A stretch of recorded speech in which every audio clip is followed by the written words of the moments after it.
premier, com em deien ara, del llibre de Maria Eugènia, Esclaus oblidats, els camps de concentració a Mallorca, del 36 al 42.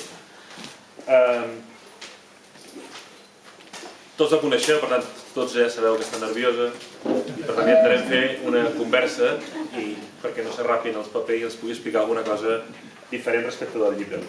Fer-vos 5 cèntims, primer agrair a la gent de Documenta que va creure en la recerca i que l'ha publicada, perquè estem davant d'un fet una mica curiós, que és que una primera recerca es converteixi en llibre. Això no acostuma a passar.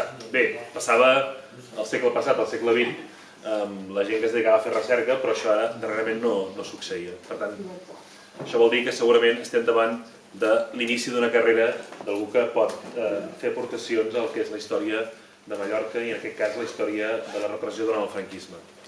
El llibre neix d'un treball final de màster que la Maria Eugènia va cursar a la UOC. De fet, la Maria Eugènia està subscrita a la UOC, que no sé quantes carreres i màsters a la UOC, deu ser l'alumne ideal. El meu rector jo crec que deu estar a punt de fer una compra, una ampliació de la UOC només amb les matrícules que paga la Maria Eugènia. Arran d'aquest treball de màster, doncs, va fer una recerca que és la que finalment veieu en el llibre.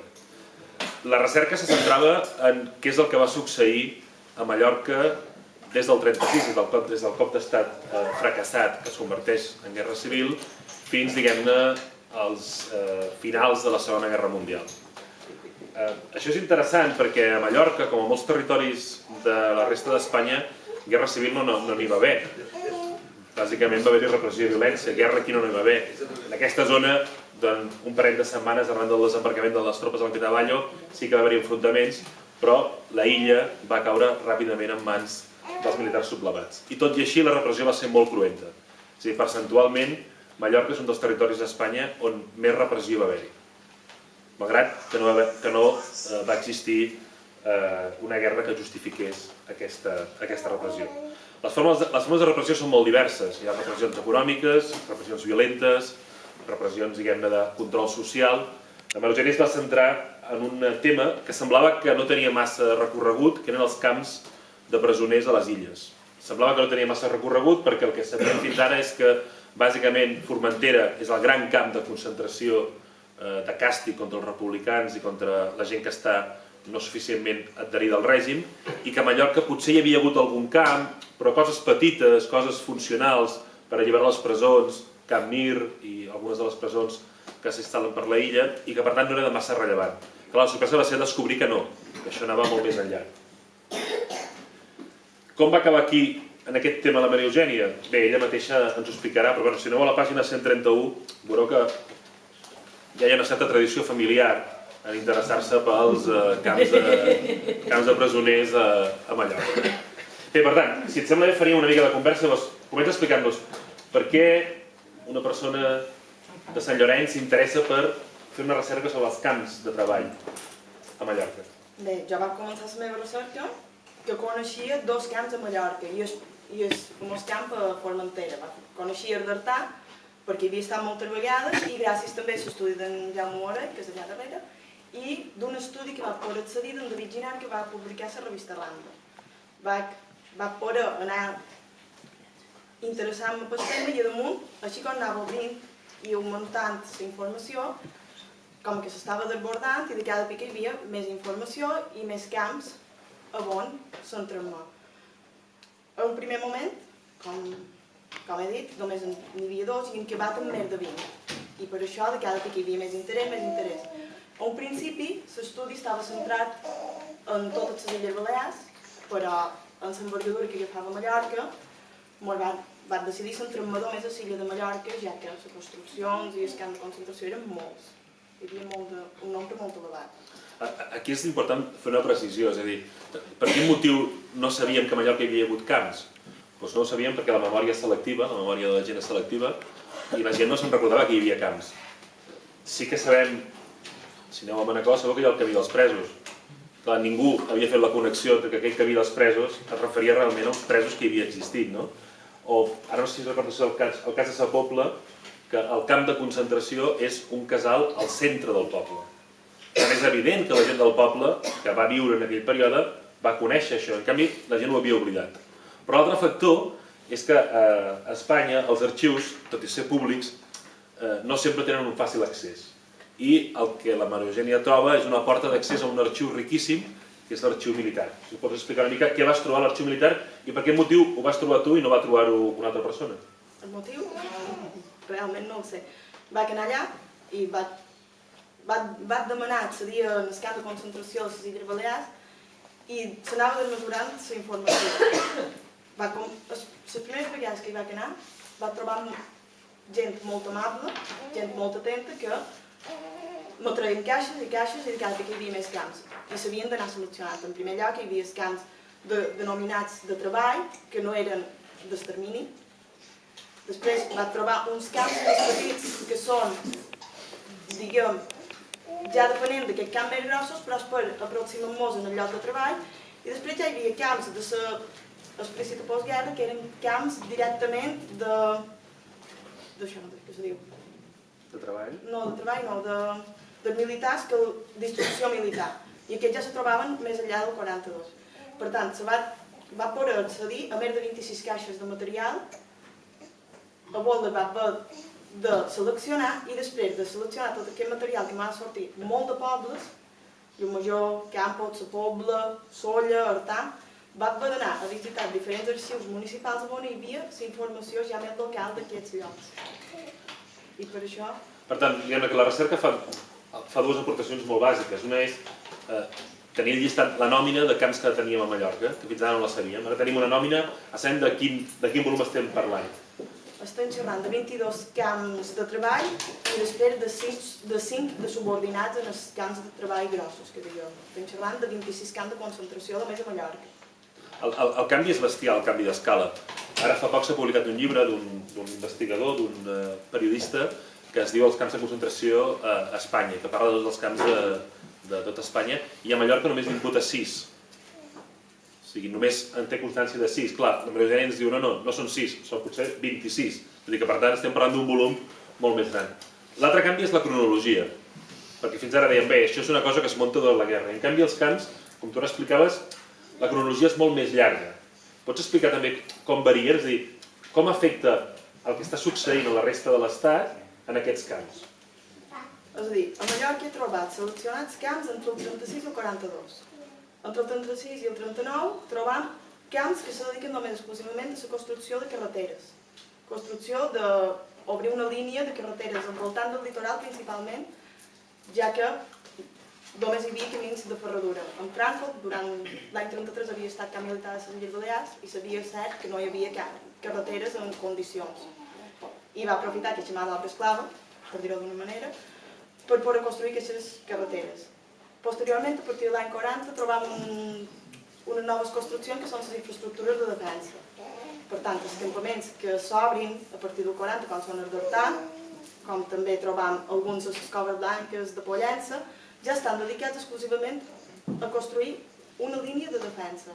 Per tant, trobant les dues tipologies i també separats a dins ells per unitat de treballadors, exclusivament del 36 al 39, i a partir del 40, unitat disciplinària de treballadors. Aquests darrers eren persones que ja havien vengut de l'exili i que venien cap a... és a dir, havien tornat de l'exili per no caure en camp nazi, tornaven cap a Espanya, eren capturats i portats en aquests camps a fer un segon servei militar sense opció cesària. Per tant, diguem que la tercera aportació és descobrir que la repressió a Mallorca té una connotació en el camp dels camps, que és l'ús d'aquesta gent com mà d'obra esclava. Mà d'obra esclava vol dir que sobre el paper ells cobraven, tenien un sou, tenien unes condicions, però tu has pogut accedir, diguem-ne, a quines eren les condicions de vida reals i quins eren els treballs reals que feia aquesta gent, és a dir, amb quins materials havien de treballar, quin tipus de feina havien de fer. Si pots explicar una mica aquestes condicions de vida i com es van anar deteriorant a mesura que la Segona Guerra Mundial es posava en marxa. Els materials que tenien per construir se basaven en càvecs, martellets, tot se feien les mans i després hi havia els serveis de barromins, és a dir, els d'explosius, que passaven els vespres per destruir tot allò que els presoners no podien fer amb les mans. Durant la guerra en si, als camps no s'hi constata maltractes, s'hi constata humiliacions, algun tipus de maltractes, algun suïcidi, però principalment això s'accentua entre el 40 i el 42. Artà mateix, en Jaume mos va portar que pallisses, humiliacions eren cosa del dia a dia, fins que se van queixar de l'Hospital General, de l'Hospital Militar, i van canviar el cap de destacament i amb això van millorar un poc les condicions de vida d'aquests presoners. Però realment se va anar deteriorant. Inclús a Manacor, durant la guerra, a Son Moix, un campament que va estar obert entre el 38 i el 1942, s'hi troba que no patien fam, inclús el destacament i els presors tenien una certa amistat, però després, en la postguerra, fins i tot, van desenterrar unes trutges que feia una setmana havien mort per febres per bollir-les i menjar-les. Per tant, s'anava deteriorant bastant i s'accentuava la fam que també patia Espanya a la vegada. Hi ha una cosa que sempre fem, que és dir, bueno, és que això era en Franco, no? Però clar, en Franco personalment no va venir aquí a muntar els camps, ni a vigilar els presoners, ni a portar la comptabilitat, és a dir, hi ha també una participació de part de la societat mallorquina en aquests camps, a l'altre cantó, és a dir, hi ha, diguem-ne, els que ho pateixen, però també hi ha, no es pot dir els botxins, però sí la gent que es beneficia d'això, no? És a dir, la gent que se'n beneficia indirectament a través de les infraestructures, però directament a través de la feina que això dona, no? És a dir, sabem de qui vigilava aquests camps, qui participava de l'administració d'aquests camps? Depenia del camp. Cada camp tenia un destacament diferent. Hi havia el camp de Sant Catlar, que per exemple eren falangistes. Després s'han trobat camps com el del Bany de Sant Joan, que en principi eren falangistes i després eren republicans que s'havien canviat de postura. I inclús hi ha dos camps, que són el Llatzeret de Solla o de Cap Pinar, on s'hi ha costat un destacament falangista molt cruel, que maltractava els presoners, i inclús a Cap Pinar, l'any 38 els varen demanar voluntaris per anar al front, a combatre a favor dels nacionals. Quan només en varen sortir 6, 3 dies més tard van obligar a tots els presoners del camp, exceptuant 6 persones, a anar a combatre a favor dels nacionals. Per tant, cada destacament, que eren persones habitualment del poble, militars i falangistes, eren els encarregats de portar la política dins el propi campament. Això és una cosa bastant interessant, bueno, una cosa que diguem que els darrers anys, a partir de finals del passat segle XX, es va començar a establir, que és que fins ara havíem estudiat la repressió en el sentit que és la violència que s'exerceix contra els vençuts. I el que més o menys acabem constatant és que aquesta violència té una triple significació. Evidentment castiga els vençuts, però també serveix per acollonir, per sotmetre els indecisos i per beneficiar els vencedors. És a dir, els vencedors participen d'aquesta repressió directa o indirectament, i això és important entendre-ho perquè és a través de la vinculació dels interessos particulars de cadascun d'aquestes persones amb els interessos generals de l'Estat que podem explicar per quin motiu la dictadura dura 40 anys. És a dir, una dictadura no dura 40 anys si no té un cert suport popular. I aquest suport popular, en part, ve donat d'aquesta participació en l'origen, diguem-ne, de la dictadura. Hi ha una cosa, una paradoxa històrica d'aquestes, que els camps de concentració és una invenció espanyola. De fet, els camps de concentració se'ls inventa un mallorquí, Valerià Weyler, la seva gran aportació a la història de la humanitat. No deixa de ser curiós que 100 anys després els camps de concentració apareguin a Mallorca. De totes maneres, tu sota el nom de camps de treball o camps de concentració estàs parlant de tipologies molt diferents, des de lloguer de possessions, a barracons, a tendes. No sé si podries explicar una mica quines eren les condicions de vida o quina era la diversitat d'aquests camps. Trobam diferents tipologies, com dius. Hi ha lloguer de possessions, però forçats. És a dir, el llogaven a canvi d'un doblers, però habitualment eren forçats, te donaven doblers perquè cedissis aquestes terres. Després també trobam el cas de Solla, que és un llatzeret. Els llatzerets eren allà on posaven en quarantena les persones quan venien els vaixells. Allà s'utilitza com a camp de concentració. Artà, el cas d'Artà, en el principi estaven en tendes de campanya, igual que Llumajor, on se deia Regana, i després se va construir l'únic camp de concentració pròpiament dit, com a camp de concentració construït a Mallorca. I després els barracots de fusta, que en trobam a Pollença, a Manacor Son Moixa. Allà. A Manacor també hi ha el cas d'una escola rural, l'Espinellà, feta servir com a camp de concentració, i després barracots que s'anaven desmuntant i muntant allà on eren necessaris. Per exemple, de Son Moixa, un cop utilitzats, van ser desmuntats i enviats en el camp de concentració de Formentera. Per tant, sí que s'utilitzaven allà on eren necessaris per la seva utilització. Per tant, hi havia una certa itinerància dels... És a dir, es prioritza el tema mà d'obra per damunt de la repressió contra els vençuts o per damunt de... Perquè en principi tot això es feia per benefici espiritual dels vençuts que s'havien de ser convertits a la nova fe. I en canvi el que tu expliques en el llibre és que sí, que de tant en tant havien d'assistir a misses, sí que hi havia conferències, però que l'objectiu principal era fer-los servir com a mà d'obra esclava. O sigui, que tenien molt clar quin era aquest objectiu. De totes maneres, en el llibre expliques que hi ha una diversitat d'utilitzacions. Si pots explicar coses concretes que van fer, no? Coses que encara, diguem-ne, s'utilitzen o que són visibles del seu pas per Mallorca amb aquesta gent. Bé, en primer lloc, les carreteres. Les carreteres, sobretot les del sud, les que uneixen les Salines en Campos, cap a la colònia de Sant Jordi, totes aquestes carreteres que ara tanta tendència duen perquè si tenen molta afluència de cotxes i molt de ciclistes, doncs aquestes carreteres són construïdes per als presoners, pròpiament dit. També tenim l'obertura de carreteres com la de Muleta de Sóller.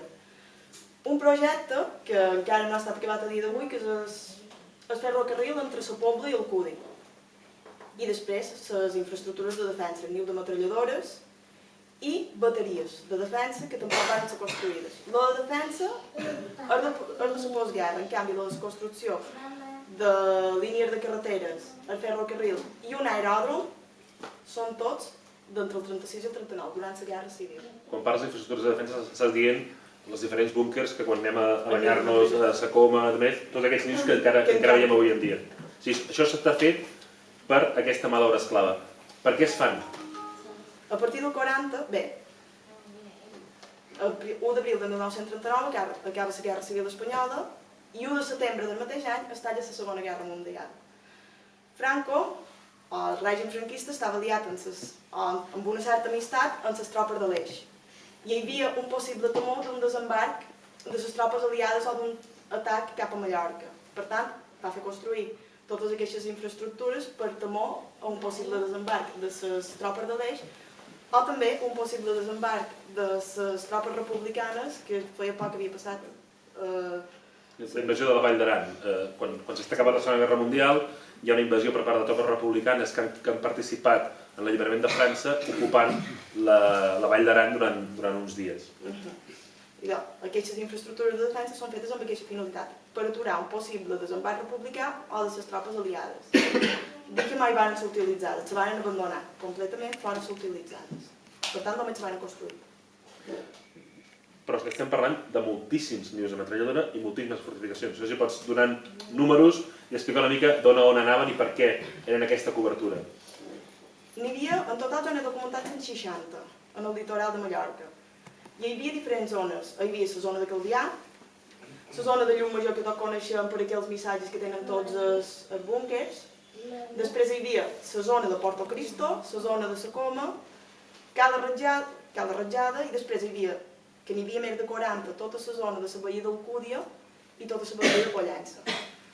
Per tant, les tenim situats en tot Mallorca, accentuant la Serra de Tramuntana, que era impossible un atac perquè les serralades són de més de 200 metres, i accentuant Palma, on hi havia tots els quarters militars i la defensa era immediata.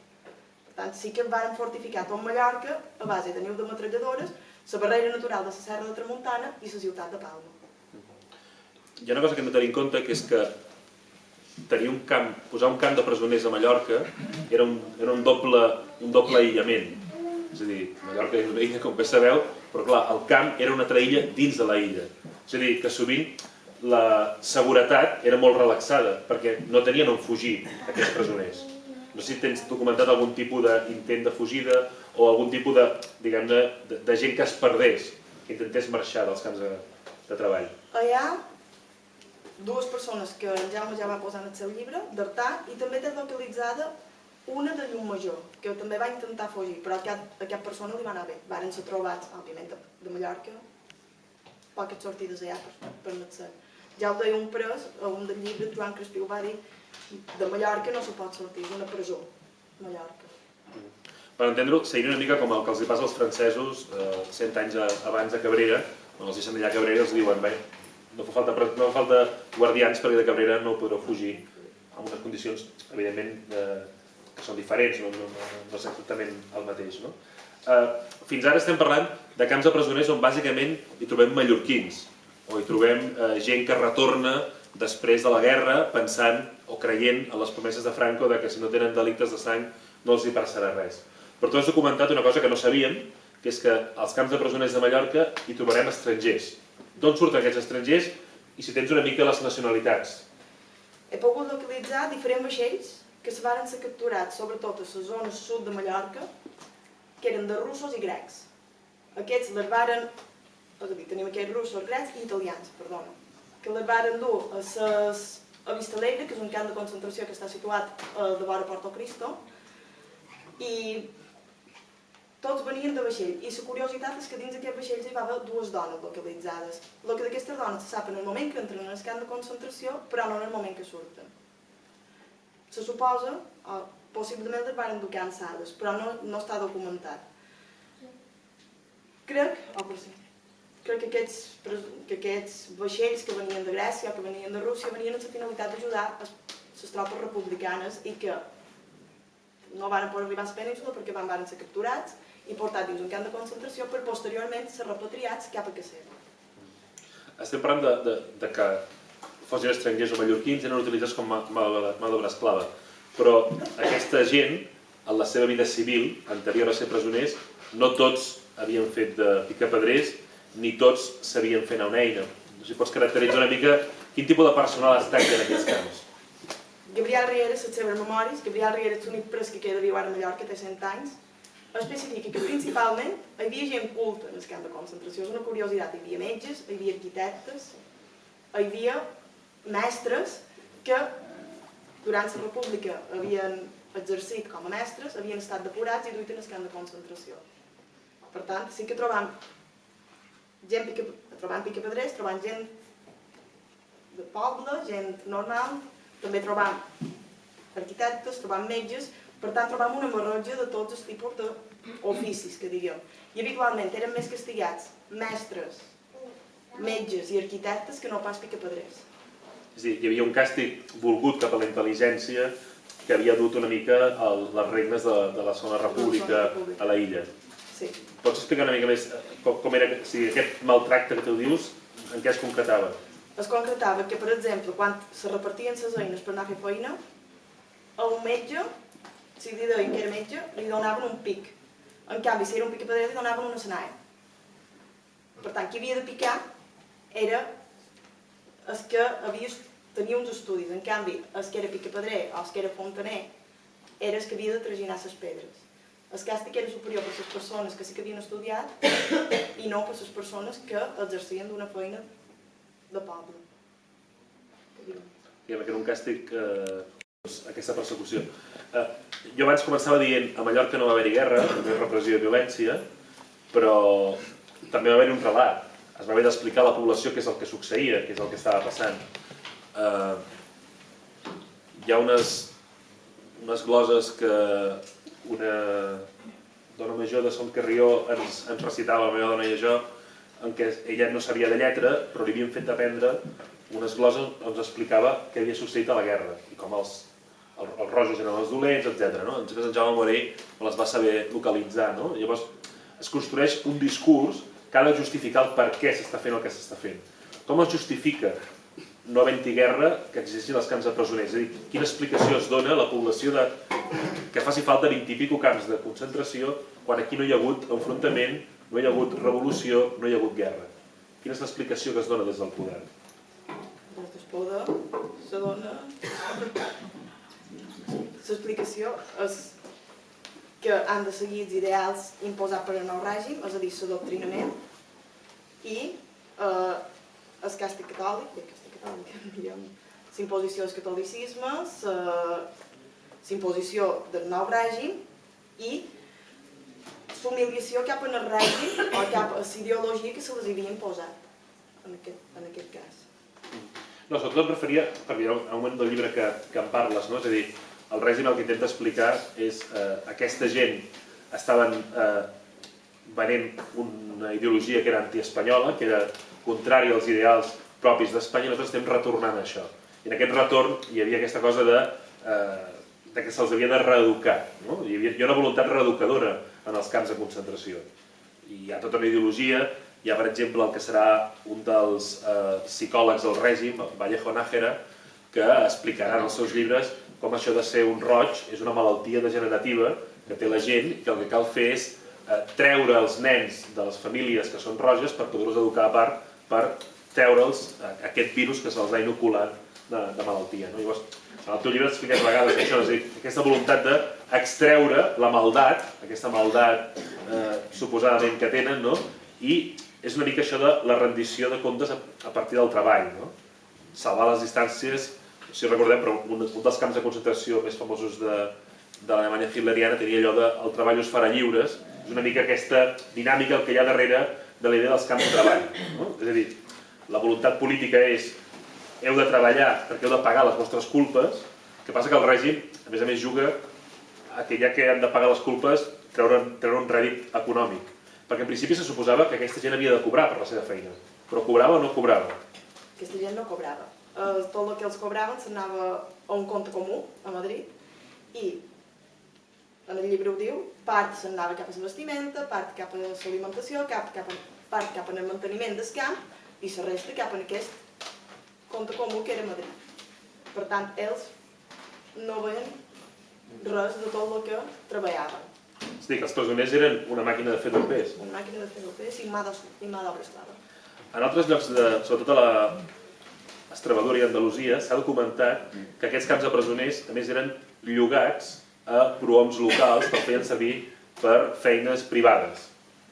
Tu en el llibre només parles d'obra pública, no tens detectat que col·laboressin voluntàriament en cap possessió ni que fessin feines per altres. No, només d'obra pública i l'únic, així un poc d'obra possiblement privada és la reconstrucció d'infraestructures a l'interior de Llumajor. Degut a un bombardeig hospital de la guerra, però tot el més és obra pública, carreteres, la línia de ferroviària, l'aeròdrom i el niu de metralladores, tot era obra pública. Feta la recerca sobre Mallorca, et planteges ampliar-la a la resta de l'arxipèlag o creus que això és... O quines diferències, què creus que pots trobar si amplies la mirada? Hombre, el primer de tot, per estudiar el camp de Formentera.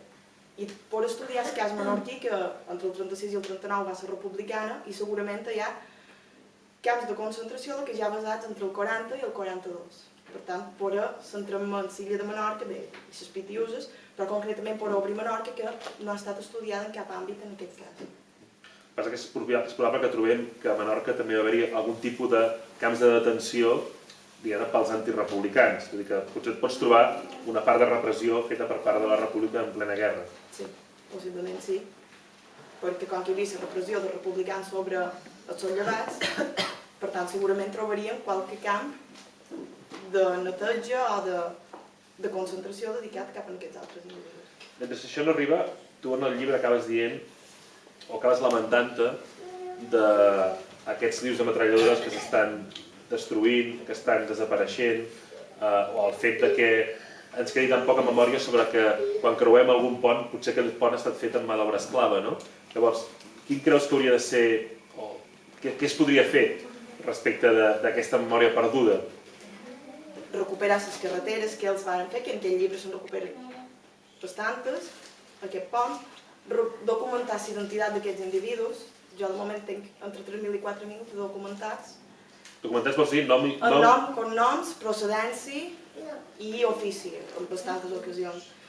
I poder recuperar el nom d'aquestes persones. Sé que tots no són possibles, perquè per exemple, en el cas de Sóller, els padrons se varen cremar.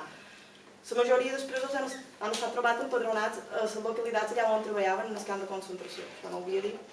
I això ens ajuda a reconstruir les persones que hi havia a cada camp. Per exemple, a Sona Moixa estan empadronats tots a la possessió de Sona Moixa, 202 persones. En el cas d'Artà, 1.399, si no m'equivoc. A cada poble hi estan, el que passa que hi ha pobles que els arxius van desaparèixer d'aquests moments i per tant serà impossible documentar aquestes persones. Tot el que pot ser que els trobi en arxiu militars, perquè del bany de Sant Joan no s'han trobat en la localitat, però sí a l'arxiu militar. Per tant... Per tant, tu creus que val la pena recuperar la memòria d'aquesta gent? Sí. Però, diguem-ne, més enllà de tornar a la dignitat d'aquestes persones, a nivell, diguem-ne, de la societat actual mallorquina, de què serveix recuperar això?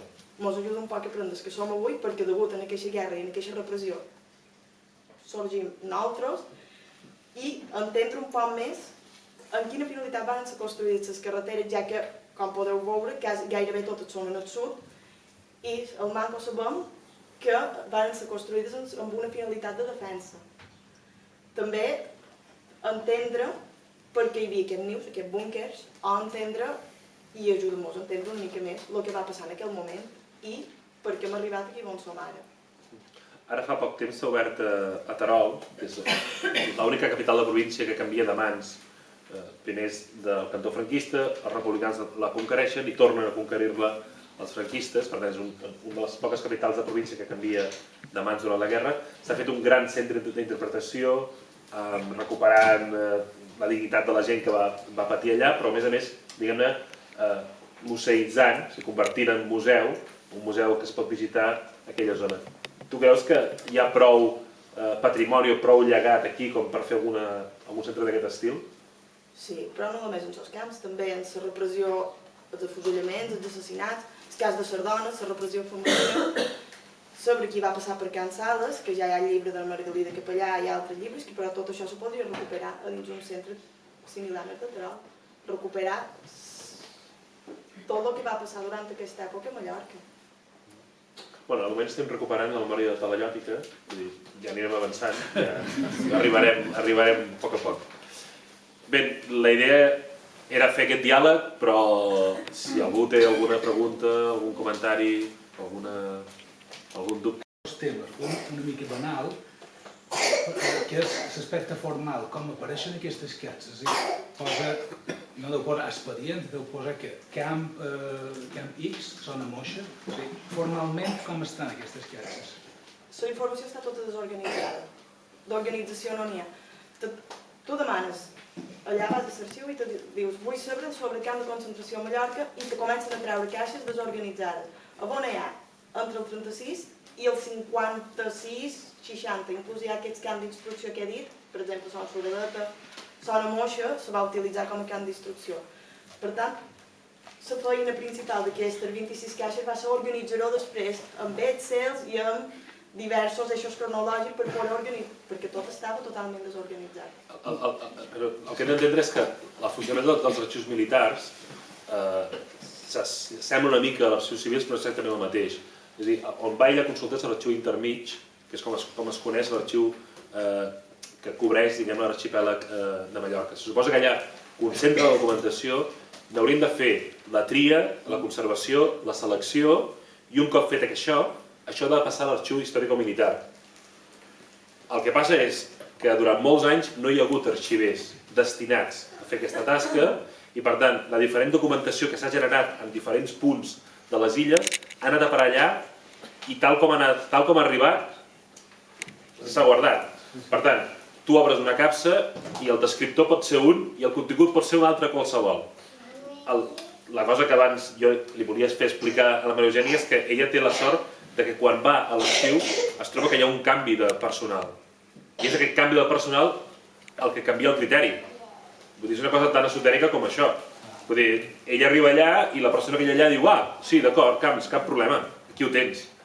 Potser hagués anat un any abans i la persona que hi havia hagut li hagués dit no, això no es pot tocar perquè és molt recent, això hay que cerrar heridas, deixem-ho estar. Vull dir que tot és molt discrecional encara en els arxius espanyols. A poc va millorant molt, no té res a veure amb fa 20 anys, però hi ha coses que costen molt. I els arxius militars especialment costen, perquè sovint no és personal que està format per ser arxiver i sovint és personal que són militars, que en comptes de fer això fan una altra cosa. Per posar-vos un exemple que no té res a veure amb el camp militar, però perquè entengueu la situació. El govern civil de Barcelona, tots els governs civils han de tenir un arxiver en cap. El govern civil de Barcelona no en té. L'arxiu està en el parque móvil de l'Estado, és a dir, està en un pàrquing. I hi ha un xòfer, superbon tio, que li van dir si te pones de archivero, te liberamos de hacer de xòfer. I és un xòfer que fa l'arxiver. I ho fa amb la millor voluntat del món, però és un xòfer. I per tant, no li parlis de legajo, no li parlis de tal, i ell decideix el seu criteri si això t'ho deixa veure o no t'ho deixa veure. És a dir, a mi no em va deixar veure coses dels anys 60 i que em va deixar veure tot el 23F. I suposo que no és massa criteri, perquè una cosa és el 81 i altra cosa és... Però bueno, vull dir que en aquest sentit el que ella troba és això. Perdona, tenies una segona pregunta. No, també relacionada amb les caixes o caixes, és a dir, quin tipus de documentació hi ha de dins? Hi ha fitxes dels presoners, hi ha llibres de comptabilitat, és a dir, quin material te trobes? Hi ha fotografies, perquè clar, com que veig que estan dispers, quin tipus de material s'ha conservat? Principalment és correspondència. Correspondència de camps? Entre el del camp i el quarter general, podria ser, la correspondència. Moviment de 300 presos cap aquí, moviment de 200 presos cap a l'altre camp. També s'ha pogut trobar, com he dit, tots els noms dels presoners que hi ha en el bany de Sant Joan, però només s'ha trobat en el cas d'aquests primers 300 presoners, que el bany de Sant Joan va ser el primer camp que se va obrir, que van ser traslladats de la presó estacions, Camp Mir, fins al camp de Sant Joan.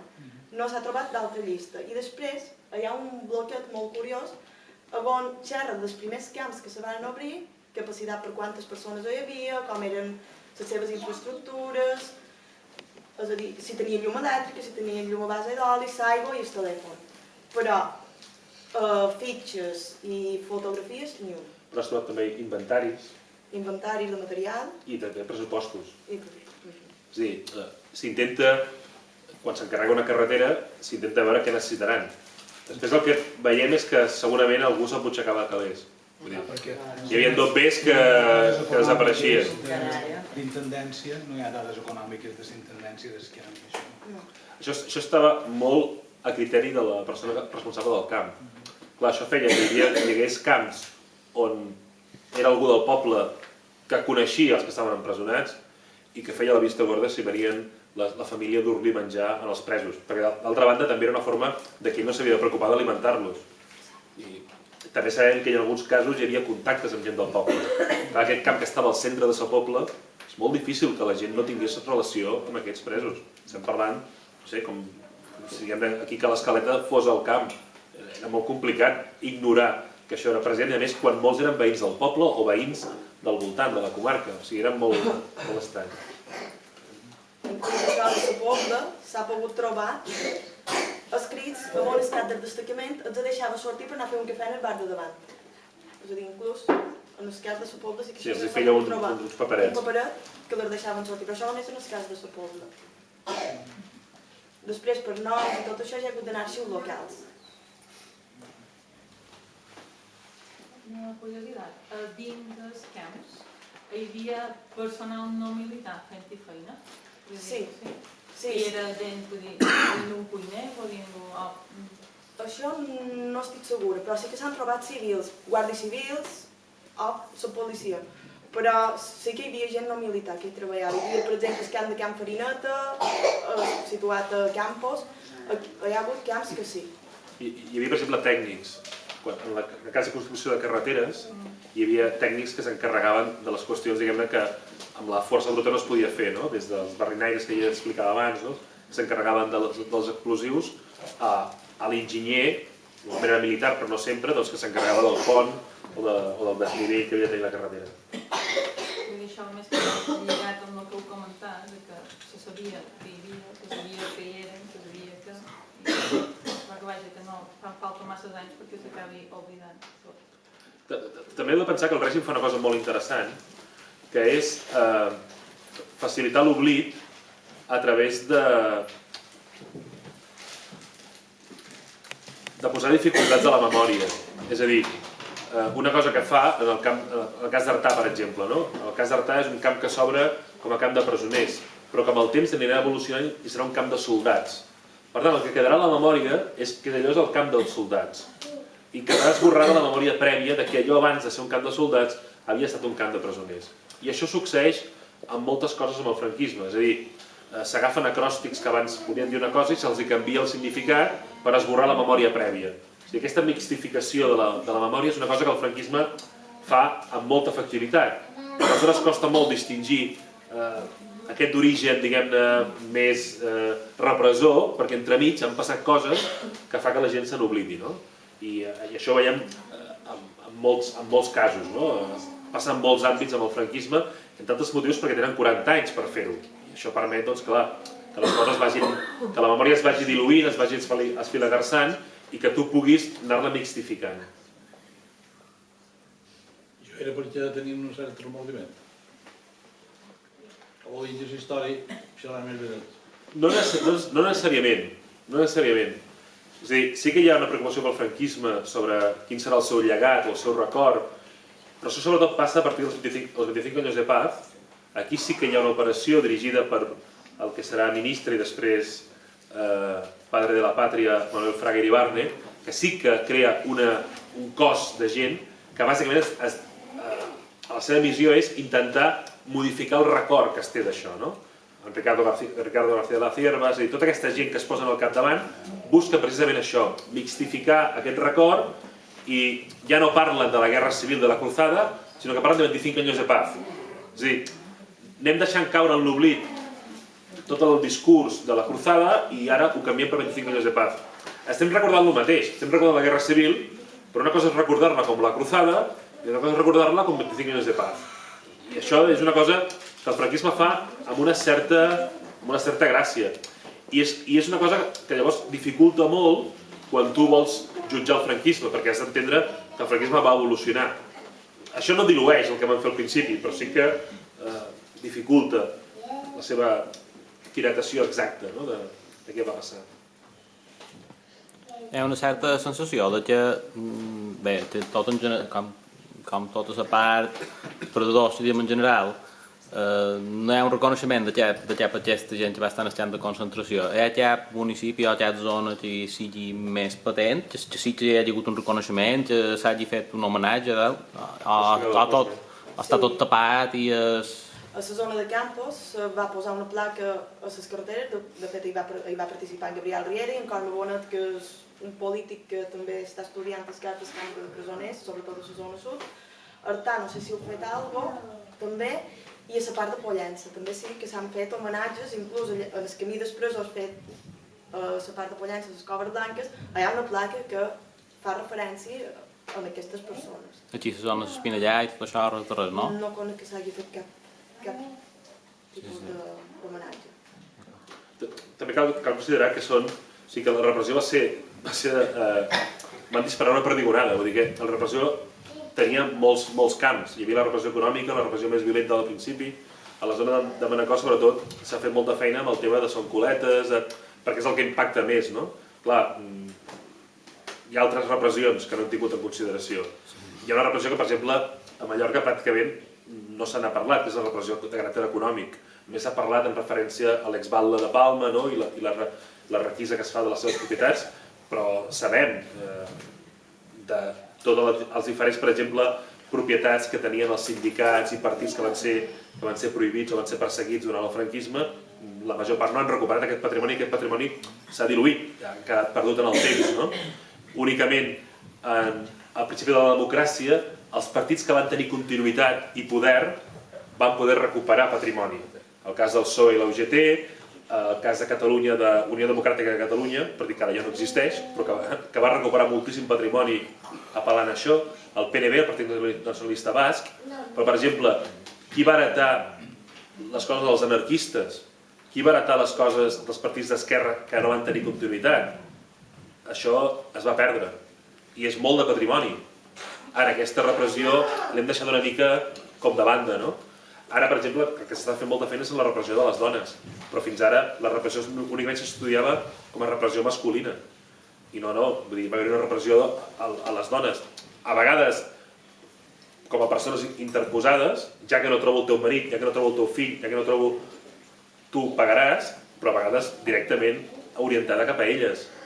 I aquí entra tota mena de repressions, de la repressió sexual a la repressió, diguem-ne, com a col·lectius. I són coses que no hem treballat.